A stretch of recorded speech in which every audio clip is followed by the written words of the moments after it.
Join me as I dive into the past and try to recreate what the world looked like 50 years ago. Can I capture the vibe and essence of that time? The way we live today is vastly different from how our parents and grandparents lived 50 years ago. Technologies have advanced, societies have evolved, and the world has become a more connected and global community. But have you ever wondered what life was like back then? What were the challenges people faced? What were the cultural trends, and what were the major events that shaped the world we live in today? 50 years ago, the world was going through a tumultuous time. The Cold War was at its peak, and the threat of nuclear war loomed large over the globe. The Vietnam War was raging on, and student protests were erupting across the United States and Europe.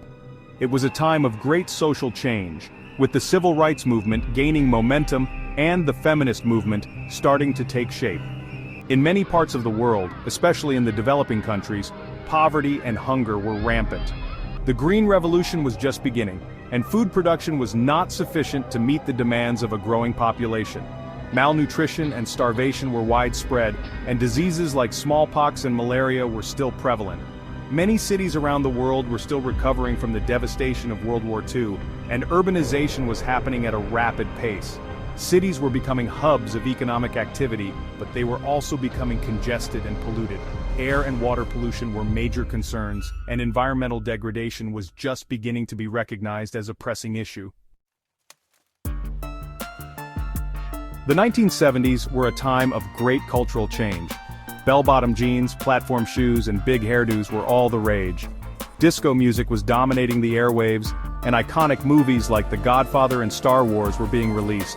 It was an era of great creativity, and artists like Picasso, Warhol, and Bowie were pushing the boundaries of art and fashion. Technology was also advancing rapidly. The first mobile phone call was made in 1973, and the first personal computer was released in 1975. The internet was still in its infancy, but it was slowly starting to take shape. Space exploration was also gaining pace, with the United States launching the first space shuttle in 1981. One of the defining moments of the 1970s was the fall of the Berlin Wall in 1979. The wall had divided East and West Berlin since the end of World War II, and its fall marked the beginning of the end of the Cold War. It was a momentous occasion that had far-reaching consequences for global politics and international relations. The 1970s were also a time of great scientific discovery. The first test tube baby was born in 1978, and the discovery of DNA sequencing was revolutionizing genetic research. It was an era of great hope and optimism, and many people believed that science and technology would solve all the world's problems. 50 years on, we can see how the events of the past have shaped our present. We can learn from the mistakes of our ancestors and build on their achievements. We can appreciate the progress we've made so far, but we must also acknowledge the challenges that still lie ahead. Thanks for joining me on this journey through time. What surprised you most about what the world looked like 50 years ago? Leave your thoughts in the comments below, and don't forget to check out our next video.